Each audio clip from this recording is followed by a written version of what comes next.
신약성경 오면 마태복음 5장 4절 말씀입니다. 우리 다 같이 한 목소리로 읽겠습니다. 애통하는 자는 복이 있나니 그들이 위로를 받을 것이며. 아멘. 우리는 지난 시간에 심령이 가난한 자가 복이 있다. 왜냐하면 천국이 그들의 것임이기 때문이라 하는 예수님의 말씀을 나누었습니다.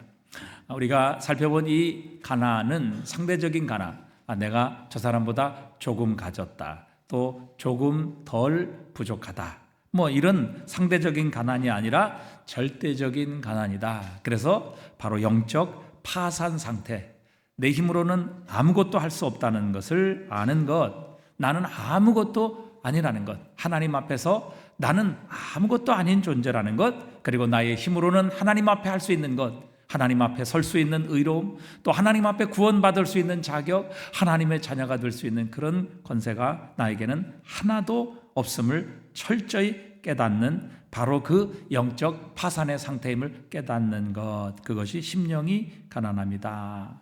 그리고 그 심령의 가난함을 가진 사람만이 하나님의 나라 천국이 그 심령 속에 이루어질 수 있음을 함께 살펴보았습니다.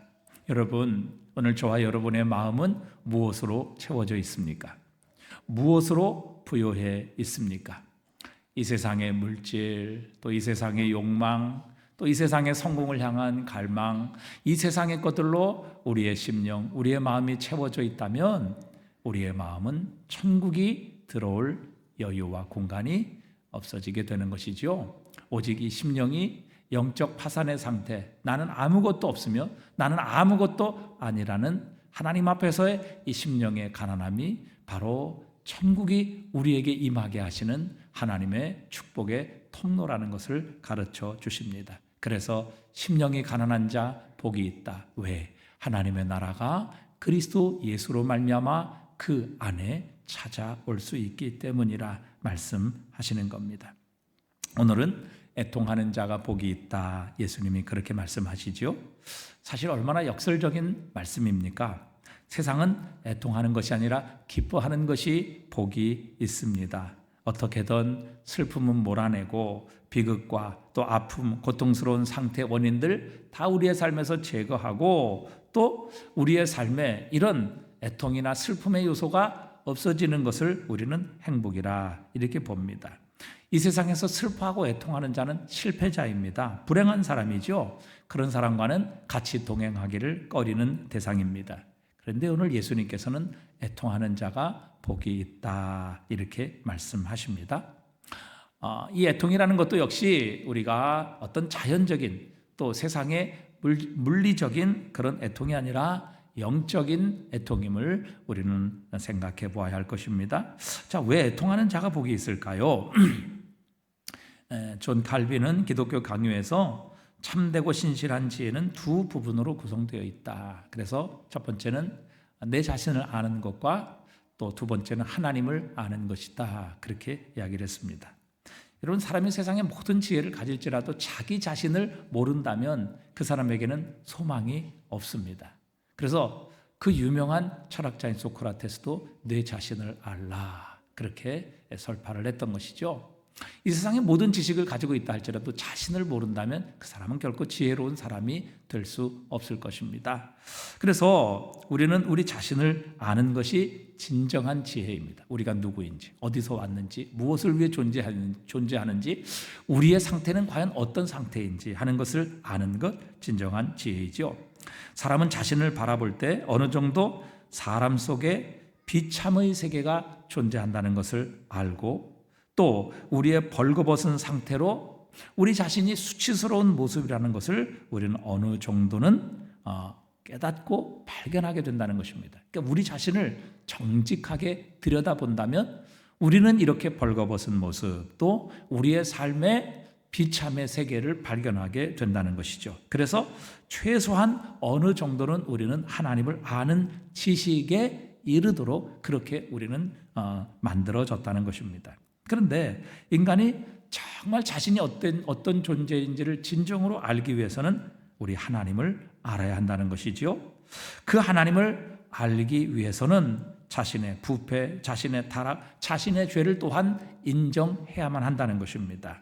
그러니까 하나님을 아는 지식과 우리 자신을 아는 지식은 매우 밀접하게 연관되어 있고 이 둘을 따로 떨어뜨려서 생각할 수 없다는 사실입니다. 사실 우리가 하나님을 올바로 깨닫게 되면 그분의 영광과 그분의 거룩하심, 그분의 전능하심, 그분의 전지하심, 그분의 무소부시하심 같은 하나님의 이 거룩하시고 영원하시고 영광스러우신 하나님을 알게 되면 우리는 자연히 우리 속에 있는 이 죄의 부패함, 무능, 전적 타락, 그리고 우리의 이 죄악으로 인한 하나님을 향한 경외심이 생기고 결국 구원에 이르는 신앙으로 나가게 된다. 그렇게 칼빈은 주장을 하고 있습니다. 밝은 대낮에 땅을 보는 것은 어렵지 않습니다. 그리고 주위의 모든 사물도 우리의 시야에 들어옵니다. 그래서 우리는 우리의 자신의 시각을 신뢰하고 또 우리 자신의 시각을 예리하다 이렇게 생각을 합니다. 하지만 우리의 눈을 들어 태양을 보게 되면 달라지게 됩니다. 우리의 시각은 밝게 빛나는 그 빛으로 인하여 다른 아무것도 볼 수 없는 상태가 되고 우리는 이내 혼란에 빠지게 되죠. 땅의 것들을 바라볼 때 나타났던 그런 어떤 시각의 예리함, 이런 것들이 태양 아래서는 무딤의 극치를 이루게 되는 것입니다.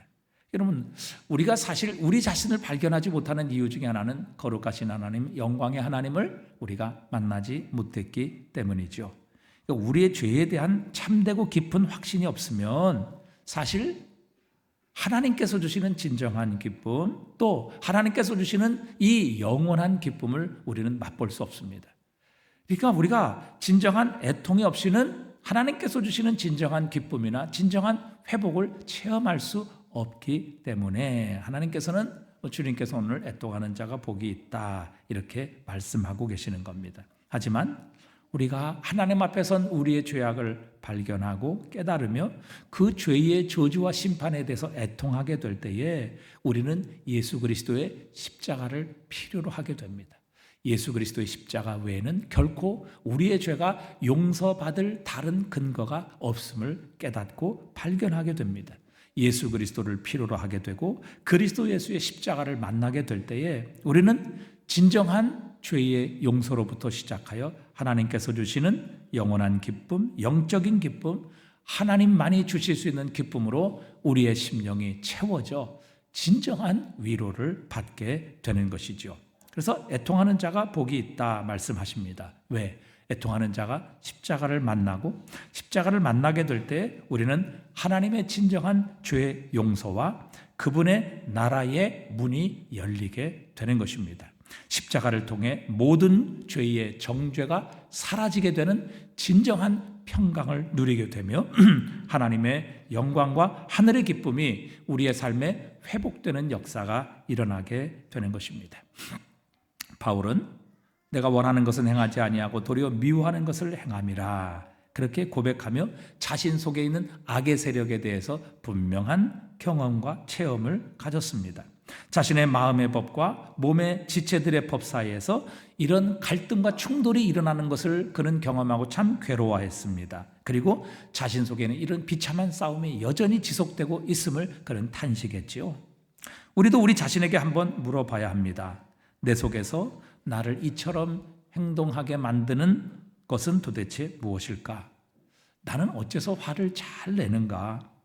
어째서 내 성질은 이렇게 못됐는가? 어째서 나는 절제하지 못하는가? 어째서 나는 이렇게 다른 사람들에게 불친절하며 시기심이 많고 악한 생각을 품는가? 도대체 내 속에서 무엇이 나를 이렇게 만들고 있는가? 이것에 대해서 우리는 물어야 합니다. 그리고 이 싸움이 내 속에, 즉 내 지체 안에 있음을 발견하고 그것을 미워하며 이것으로 인하여 우리는 애통해야 한다는 것이죠. 그래서 로마서 7장 17절에 보니까 바울은 이렇게 고백합니다. 함께 읽어보겠습니다. 내 속 곧 내 육신에 선한 것이 거하지 아니하는 줄을 아노니 원함은 내게 있으나 선을 행하는 것은 없도라. 내가 원하는 바 선은 행하지 아니하고 도리어 원하지 아니하는 바 악을 행하는도다. 20절에 만일 내가 원하지 아니하는 그것을 하면 이를 행하는 자는 내가 아니요 내 속에 거하는 죄니라 말하고 있습니다. 또 24절에 보면 결국 이런 자신 속에 있는 죄로 인하여 이 바울은 탄식하며 좌절하며 애통해하는 모습을 우리에게 표현하고 있습니다. 24절에 보니까 오호라 나는 곤고한 사람이로다.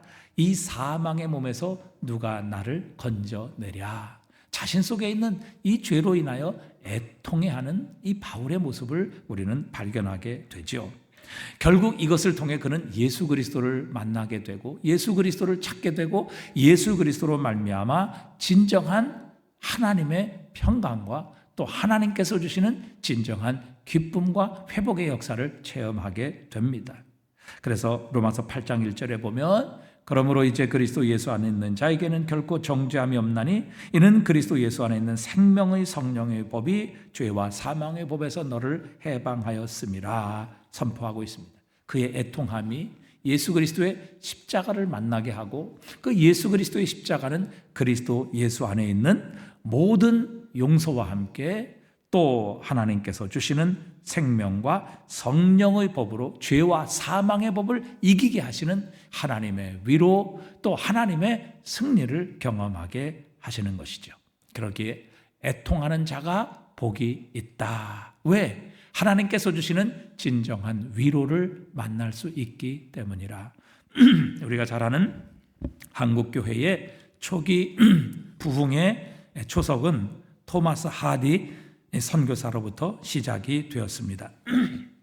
이 토마스 하디 선교사는 캐나다 토론토 의과대학을 졸업하고 1890년 선교사로 내한을 하게 됩니다. 서울과 부산, 개성 등지에서 평신도 의료 선교사로 활동하다가 1900년에 목사 안수를 받습니다. 이후 3년 동안 원산과 강원도 북부 지역을 맡아 굉장히 노력하고 남달리 힘을 쓰고 애썼습니다. 그러나 교인들은 변하지 않았고 교회는 부흥되지도 않았습니다. 기대했던 결과가 나타나지 않자 그는 선교사로서 한계를 느낍니다. 그리고 한국 교인들에 대해서 실망과 좌절을 느끼게 됩니다. 그러던 중에 1903년 8월 24일 한 주간 원산에 있던 장로교와 감리교 선교사들이 사경회를 열면서 이 토마스 하디에게 말씀 인도를 부탁하게 됩니다. 그런 요한복음 14장에서 16장까지의 말씀을 중심으로 그리스도를 믿음, 그리스도 안에 거함, 오순절 성령 체험이라는 제목을 잡고 말씀을 전하려 했습니다. 그런데 말씀을 전하려는 순간 자신이 이 말씀을 전하는데 전혀 자신이 없음과 부끄러움을 느끼게 됩니다. 그리스도 안에 거하며 자신이 진짜 그리스도를 믿는지 자신감이 없었고 남에게 성령 받으라고 그렇게 설교는 했지만 정작 자신은 성령 충만의 경험이 없었던 것입니다. 그런 수치와 죄책감을 느끼는 바로 그것이 이 토마스 하디의 성령 체험의 시작이 됩니다. 그는 이렇게 고백합니다. 죄책감이 깊어지면서 평안이 솟구쳤는데 그것은 모든 죄에서 씻김을 받았다는 믿음에서만 얻을 수 있는 것이었다. 그러면서 그리스도 안에 거하며 말씀대로 살겠다는 결심과 성령을 받았다는 확신이 생겼다. 하디가 기도하면서 느낀 것들과 방금 경험한 것을 말하자 그 자리에 있던 많은 다른 선교사들도 즉시 토마스 하디와 같은 놀라운 하나님의 은혜와 성령의 체험을 경험하게 되었습니다. 그 다음으로 하나님께서 그에게 시킨 것은 자신이 선교사로서의 생활이 실패했던 원인이 자신의 결점, 자신의 믿음 부족, 그리고 선교비 유용에서 비롯된 것이었음을 한국교회와 교인들 앞에 수치와 고통으로 자백하는 일이었습니다. 성령께서 그런 감동을 주신 것이죠. 그래서 하디는 그 다음 주일 수치와 곤욕스러운 얼굴로 등장해서 자신의 교만과 강팍했던 마음, 믿음 없었음을 자백하며 개인과 회중 전체에게 용서를 구하게 됩니다. 그리고 그때 비로소 거기에 모였던 한국 교인들은 참된 의미에서 죄책과 회개가 어떤 것인지를 목격하게 됩니다. 죄와 잘못을 깨달아 애통하게 하심, 이것이 토마스 하디의 성령의 첫 번째 역사였습니다. 그렇게 말씀을 전하면서 회심을 경험한 하디가 동료 선교사와 한국 교회 교인들 앞에서 눈물을 흘리며 자신의 교만과 믿음 없음, 실수를 자백했을 때 바로 성령께서 회중 가운데도 임하십니다. 모든 그 하디의 애통하는 마음으로 자신의 죄를 자백하는 그 말씀을 듣는 순간 모든 성도들 가운데도 하나님의 성령께서 임하셔서 애통하며 참회하는 역사가 일어나게 하셨습니다. 하디의 눈물이 모든 성도들의 회개의 마중물이 되어 한국교회와 지도자들에게 회개 운동을 이끌어낸 것입니다. 이후 하디는 힘으로 되지 아니하며 능으로 되지 아니하고 오직 주의 영으로 되느니라 하는 스가랴서의 말씀을 선교와 목회의 중심 원리로 삼고 부흥 운동을 이끌게 됩니다.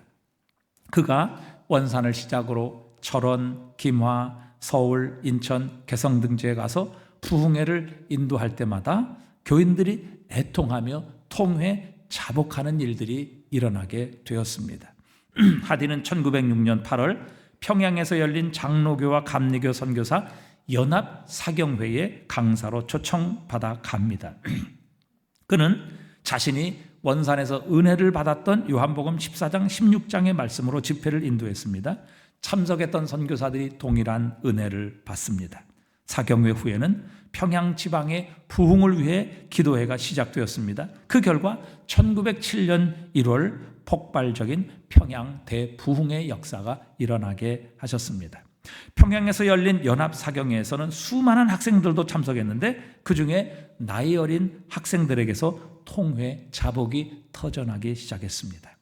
김린서의 기록에 의하면 김찬성이 숭독소학교에서 기도회를 인도하며 누가복음 15장의 탕자의 비유를 설교할 때 300여 명의 소학생 일동이 대성통곡하며 쓰러지고 기절하며 죄를 자복하며 호련히 급한 바람이 임하더니 이윽고 성령이 강림하심에 모든 곳의 청중들이 방성대곡하며 각기 기립하여 죄를 자복하니 곡성과 자복하는 회개를 분간하기 어려웠다. 이렇게 초대교회사는 기록하고 있습니다. 그날 집회에서 장대은교회 지도자였던 길선주 장로가 선교사와 한국교인들 앞에서 내가 아간의 죄를 지었습니다. 제가 남의 돈을 훔쳤습니다. 그리고 그것을 갚지 않았습니다. 저 때문에 우리 교회는 부흥되지 않는 것입니다. 이렇게 자신의 죄를 고백하며 통곡하며 회개하는 역사가 일어나게 되었습니다. 장대현 교회 예배당은 그동안 지은 죄를 자백하며 토해내는 1,000명의 교인들이 대성, 통곡, 회개하며 자신의 죄를 통회하며 방성대곡으로 가득 차게 되었습니다. 그들은 자신의 죄로 말미암아 흐느껴 울며 회개했고 자신의 죄를 고백하다가 그 괴로움을 견디지 못하고 마룻바닥을 뒹굴며 통곡합니다. 장대현교회 부흥회는 숭실학교 부흥회로 연결되었고 장대현교회 부흥회에서 큰 은혜를 받은 길선주 장로가 인도한 부흥회에 참석한 학생들은 둘씩 혹은 셋씩 모여 울며 목을 껴안고 무릎을 꿇고 기도하면서 시험 중에 저지른 부정행위, 절도, 속임수, 험담, 불평, 온갖 모든 죄를 자백하고 애통해하며 고백합니다. 당시 숭실학교 부교장이었던 백허 선교사는 이렇게 말합니다. 우리는 도저히 시간을 통제할 수 없었습니다. 기도회 때마다 집회가 종료되었음을 몇 번이고 광고했어도 학생들은 성령에 감동되어 울부짖으며 계속해서 집회를 부탁했고 때로는 낮에서 한밤중까지 집회를 계속해야 하는 고역을 치르기도 했습니다. 이렇게 썼습니다. 이렇게 애통하고 자백했던 성도들은 거듭나게 되었습니다. 하늘의 기쁨을 체험하게 되었습니다. 그들은 새로운 삶을 살게 되었고 그들의 도덕적으로 또 윤리적으로 성결한 삶, 거룩한 삶을 통해서 교회의 분위기는 바뀌게 되었습니다. 그들이 사는 지역사회의 분위기도 달라졌습니다. 애통하는 그들로 인하여 하나님께서 내려주신 놀라운 위로가 교회 가운데, 그리고 교회를 통해 그 도시와 지역 가운데 일어나게 되었고, 그렇게 애통하는 자들을 통하여 회복시키시고 위로해 주시고 진정 하늘의 기쁨을 주신 그 교회를 통해 지역 사회가 변화되고 주님께 돌아오는 부흥의 역사가 일어나게 하셨습니다. 하나님의 회복의 역사, 부흥의 역사, 우리를 구원하시는 이 놀라운 은혜는 바로 죄에 대한 애통으로부터 시작된다는 것을 우리에게 보여주고 있습니다. 오늘 우리가 누리고 있는 이 한국교회의 부흥의 역사는 바로 우리 선조들의 애통하는 마음, 자신의 죄로 인하여 하나님 앞에 어찌할 수 없는 이 통해 자복으로부터 시작하여 이 놀라운 하나님의 은혜와 부흥을 우리에게 가져다 주었다는 것을 우리 한국교회 역사는 증언하고 있습니다. 성도들이 애통했을 때 하나님께서 찾아와 주셨습니다. 하나님의 영광을 보게 해 주셨습니다. 하나님의 위로를 받게 해 주셨고, 하나님께서 그들을 회복시키시며 하나님의 부흥으로 응답해 주셨습니다. 우리 한국교회는 이렇게 시작되었고, 우리는 이 한국교회의 놀라운 애통의 역사 위에 발을 딛고 있습니다. 하지만 요즘 신앙생활하는 우리 현대 그리스도인들 가운데는 이 애통을 찾아보기가 참 힘듭니다. 죄에 대한 애통, 나에 대한 진실한 깨달음, 그리고 하나님 앞에 하나님의 영광 앞에 선 우리의 비참함, 우리의 무능함에 대한 깨달음이 없습니다. 그렇기 때문에 우리의 기쁨도 피상적입니다. 그저 표피적이고 그저 외적이고 형식적인 기쁨만이 교회에 남아 있다는 사실이죠.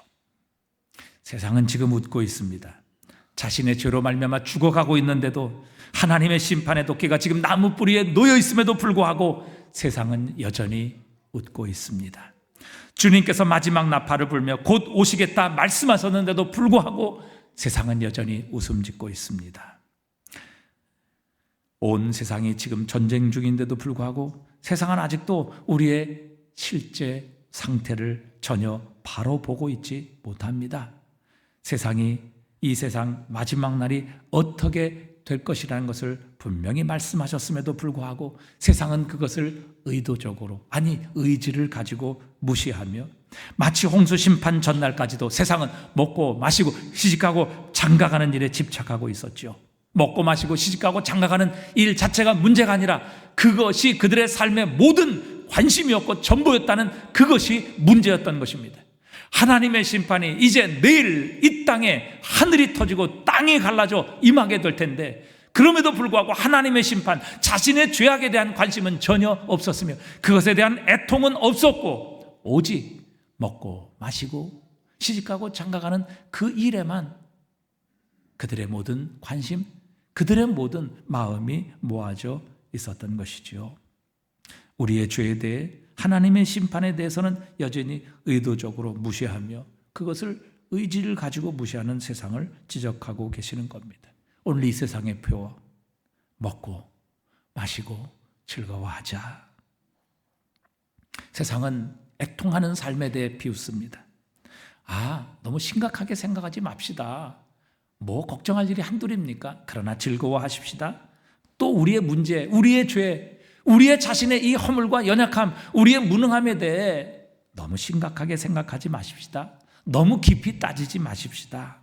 여러분, 이 세상은 애통과 정반대의 삶을 살아가고 있습니다. 하지만 우리 주님께서는 오늘 이렇게 애통하는 자, 하나님의 영광 앞에서 우리의 철저한 무능과 더러움과 추악함과 이 부패한 모습을 깨달아 하나님 앞에 애통하는 심령을 가진 자가 복이 있다, 이렇게 말씀하십니다. 왜 그렇습니까? 애통하는 자에게는 하나님의 위로가 임할 것이기 때문이라 약속하십니다. 위로, 헬라어로는 파라칼레오라는 말입니다. 파라라는 말은 곁에서, 옆에서라는 말이고, 칼레오라는 말은 부르다 혹은 말하다, 격려하다, 이런 의미를 가지고 있습니다. 옆에서 우리를 말씀하시고, 옆에서 우리를 불러주시고, 옆에서 우리를 격려하신다. 이 파라칼레오, 위로라는 말에서 우리가 잘 아는 파라클레토스, 보혜사라는 말이 등장한 것입니다. 여러분, 애통하는 자에게 하나님께서 위로를 주시겠다 이렇게 말씀하십니다. 여러분, 하나님께서 주시는 위로는 세상이 주는 위로와 근본적으로 다릅니다. 차원이 다르다는 사실입니다. 세상의 위로는 피상적입니다. 잠시뿐이지요. 표면적일 뿐입니다. 왜냐하면 우리가 가진 문제 자체를 결코 해결해 줄 능력이 없기 때문입니다. 여러분, 암이 우리의 몸에 있음에도 불구하고 진통제 하나 놔주면서 문제 없습니다, 괜찮습니다, 더 이상 애통해하지 마십시오, 즐거워하십시오, 행복하게 사십시오. 여러분, 이렇게 말한다고 해서 그 진통제 하나가 우리의 삶에 진정한 위로가 될 수 있겠습니까? 순간의 위로요, 피상적인 위로밖에 될 수 없습니다. 하지만 우리 하나님께서 주시는 위로는 본질적인 처방입니다. 우리 하나님은 죄악의 암덩어리를 치료하십니다. 제거하십니다. 깨끗게 하십니다. 온전케 하십니다. 건강케 하십니다. 치료하시는 분이십니다. 회복시켜 주시는 하나님이십니다. 그러기에 하나님의 위로는 본질적인 위로이며 근본적인 위로가 되는 것입니다. 우리의 속에서 솟아나오는 기쁨으로 우리의 삶을 위로해 주시고 치료해 주시고 회복시켜 주시는 겁니다. 보혜사, 우리 곁에서 친히 도와주시는 분이시죠. 여러분, 전능하신 하나님께서 우리 곁에 계신다, 우리를 도와주신다, 무엇이 두렵겠습니까? 무엇이 염려하겠습니까? 오늘 우리가 읽었던 시편 16편 8절에도 보면 내가 여호와를 항상 내 앞에 모시며 그가 내 오른편에 계심으로 내가 두려워하지, 내가 요동하지 아니하리로다, 다윗은 고백하고 있습니다. 다윗은 수천 수백 번의 절체절명의 위기, 죽음의 위기 가운데 놓였습니다. 그러나 그는 두려워하지 않았죠. 왜? 그는 항상 자신 앞에 하나님을 모시고 살았고 내 우편에 주님께서 계심을 확신하며 살았기 때문입니다. 그래서 수천 수만이 자신을 에워싸 둘러 진친다 할지라도 그는 두려워하지 아니하리로다. 왜? 자신 앞에 계시는 하나님, 자신의 오른편에 계셔서 자신과 함께 하시는 보혜사 되시는 하나님께서 수천 수만의 대적을 능가하시고 그들을 창조하시고 그들을 살리시고 죽이시는 주권의 하나님, 그리고 전쟁은 사람의 군대와 숫자에 속한 것이 아니라 하나님께 속한 것이기 때문이었기에 다윗은 자신 앞에 계신 그 하나님, 자신의 우편에 계신 그 여호와로 인하여 그는 결코 요동하지 않는 삶을 살 수 있었던 것입니다. 그 하나님이 보혜사가 되셔서 우리 곁에 계신다, 우리를 도와주신다, 우리와 함께 하신다. 여러분, 더 이상 두려울 것이 없을 것입니다. 용돈 몇 푼 주시는 것보다 아예 한도가 없는 신용카드를 주신다면 여러분, 그 공급은 차원이 다른 것이지요. 마찬가지로 보혜사 하나님께서 우리에게 몇 가지 선물을 주시는 정도가 아니라 그 하나님께서 친히 내 곁에 계셔서 나를 위로해 주신다면 세상의 그 어떤 상황, 그 어떤 문제로 인하여 우리는 결코 낙심하지 않게 될 것이며 넉넉히 세상을 이기게 하실 것입니다. 고린도후서 1장 3절은 이렇게 말씀하십니다. 찬송하리로다. 그는 우리 주 예수 그리스도의 하나님이시요 자비의 하나님이시요 모든 위로의 하나님이시며 우리의 모든 환난 중에서 우리를 위로하사 우리로 하여금 하나님께 받는 위로로서 모든 환난 중에 있는 자들을 능히 위로하게 하시는 이시로다. 자, 3절 한번 보십시오. 3절 마지막에 보니까 하나님을 가리켜서 모든 무엇의 하나님이시라? 위로의 하나님이시다. 이 위로라는 말이 파라칼레오라는 말이죠. 하나님이 위로의 하나님이 되셔서 우리와 함께 하실 때 모든 환난 중에서 우리를 위로하셔서 하나님께 받는 위로로 말미암아 환난 중에 있는 모든 자들을 능히 위로하게 하시는 이시로다. 위로의 하나님께서 우리와 함께 하실 때 우리는 위로를 받게 하실 것이며 능히 그 모든 환난을 극복하고 오히려 환난 중에 있는 다른 지체들을 위로하게 할 수 있는 이 능력의 역사가 우리의 삶에 임하게 하신다. 그래서 하나님은 위로의 하나님이시다 말씀하십니다. 그것뿐이 아니죠. 요한일서 2장 1절에 보니까 이렇게 말씀하십니다. 함께 읽어볼까요? 나의 자녀들아, 내가 이것을 너희에게 쓰면 너희로 죄를 범하지 않게 하려 함이라. 만일 누가 죄를 범하여도 아버지 앞에서 우리에게 대언자가 있으니 곧 의로우신 예수 그리스도라. 의로우신 예수 그리스도라. 자, 여기 보니까 누가 죄를 범하여도 하나님 앞에서 우리에게 누가 있다고요? 누가 있어요? 대언자가 있으니 곧 의로우신 예수 그리스도와. 이 대언자라는 말이 파라클레토스라는 말입니다. 보혜사라는 말이에요. 즉 예수님께서 우리의 보혜사가 되셔서 하나님 앞에 우리의 대언자가 되어 주신다, 그 말입니다. 여러분, 하나님께 우리를 위해 우리 예수 그리스도께서 우리의 파라클레토스, 보혜사가 되셔서 우리를 위해 하나님께 변호해 주신다면 그것보다 더 큰 위로가 어디에 있겠습니까?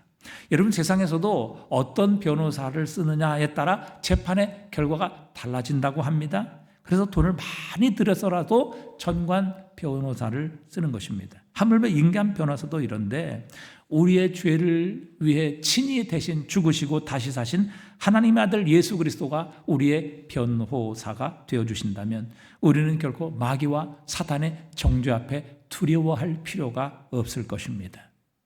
예수님께서 우리 죄를 위해 대신 죽으시고 사신 예수님께서 우리의 대언자가 되어주시고 우리의 보호사가 되어주신다면 우리가 무엇으로 인하여 두려워하며 염려하겠느냐 하는 것이죠. 그러니까 하나님 아버지께서 우리에게 위로의 하나님, 즉 하나님은 우리의 보혜사의 하나님이 되시고 예수 그리스도가 보혜사 주님이 되셔서 우리의 대언자가 되어주실 뿐만 아니라 보혜사 성령께서 지금 우리 안에 계시겠다고 약속하셨습니다. 요한복음 14장 16절에 보니까 내가 아버지께 구하겠으니 그가 또 다른 보혜사를 너희에게 주사 영원토록 너희와 함께 있게 하시리니. 17절입니다. 함께 읽어봅니다. 그는 진리의 영이라 세상은 능히 그를 받지 못하나니 이는 그를 보지도 못하고 알지도 못함이라. 그러나 너희는 그를 아나니 그는 너희와 함께 거하시며 또 너희 속에 계시겠습니다. 성령 하나님, 보혜사 성령님이 어디 계신다고요? 보혜사 성령님이 어디 계신다고요? 네? 내 안에. 보혜사 성령님이 어디 계세요? 내 안에 계신다. 여러분, 이것을 보면 성부 하나님께서 우리의 위로의 하나님 파라클레토스 보혜사 하나님이 되시고 성자 예수님께서 하나님 앞에 대언자가 되셔서 우리의 보혜사가 되시며 보혜사 성령 하나님께서 지금 우리 안에 계셔서 우리를 위로하시고 격려하시고 도와주시고 또 우리에게 참된 회복의 역사를, 구원의 역사를 이루어 가시는 보혜사가 되신다, 이렇게 말씀하고 계십니다. 여러분, 성삼위 하나님께서 우리의 보혜사가 되셔서 친히 우리를 위로하시고 그분이 주시는 이 위로를 통해서 여러분, 우리가 이 세상에서 경험하고 받는 모든 고통, 시련, 아픔, 슬픔에서 성삼위 하나님께서 우리를 도와주시고 우리를 변호하시고 우리와 함께 하셔서 우리를 격려하시고 도와주시는데 여러분, 무엇이 우리를 근심시키며 무엇이 우리를 절망과 실패의 나락으로 떨어뜨릴 수 있는 요인이 세상에 있을 수 있겠습니까? 여러분, 이렇게 죄로 인하여 애통하며 하나님 앞에 자신의 부패와 무능을 깨닫고 발견하며 애통하는 자에게 하나님께서 위로가 되어주신다, 위로를 주신다 말씀하십니다. 하나님께서 위로자가 되어주시고 예수님께서 하나님과 우리 사이의 중보자가 되어주시고 성령님께서 우리 안에 계셔서 지금도 우리를 도와주시고 우리를 격려해 주신다는 사실입니다. 그렇기 때문에 여러분, 하나님께서 주시는 위로는 이 세상이 주는 피상적인 기쁨, 또 세상이 주는 그저 표면적인 표피적인 위로에 그치는 것이 아닙니다. 전능하신 하나님과 우리를 사랑하셔서 십자가까지 지신 예수 그리스도의 위로로 인하여 우리 속에서 솟구쳐 나오는 이 기쁨, 영원한 기쁨, 흔들리지 않는 기쁨으로 우리의 삶을 위로해 주시고 격려해 주시는 이 놀라운 하나님의 위로로 우리의 삶이 충만하게 채워질 수 있다는 것이죠. 그러기에 오늘 주님께서는 우리의 죄로 인해 하나님 앞에선, 하나님의 영광 앞에선 우리의 이 부패와 무능을 깨달음으로 말미암아 하나님 앞에 애통하는 자가 복이 있다. 왜? 하나님의 위로를 받을 것이기 때문에. 그 위로는 우리의 삶의 본질을 치료하시며 회복시키시며 우리를 부흥으로 인도하시는 놀라운 하나님의 위로이시기 때문에 그 위로를 받게 되면 우리의 심령으로부터 솟아나오는 본질적인 기쁨, 어느 누구도 그것을 가로막을 수 없는 진정한 능력의 기쁨이, 샘솟는 기쁨이 우리 속으로부터 터져 나오기에 바로 이것이야말로 정말 하나님께서 주시는 진정한 복 있는 삶의 모습임을 우리에게 가르쳐주고 계시는 겁니다. 오늘 이 애통하는 복을 우리 모두에게 주시기를 바랍니다. 예배를 통해 영광의 하나님을 만나실 수 있기를 바랍니다.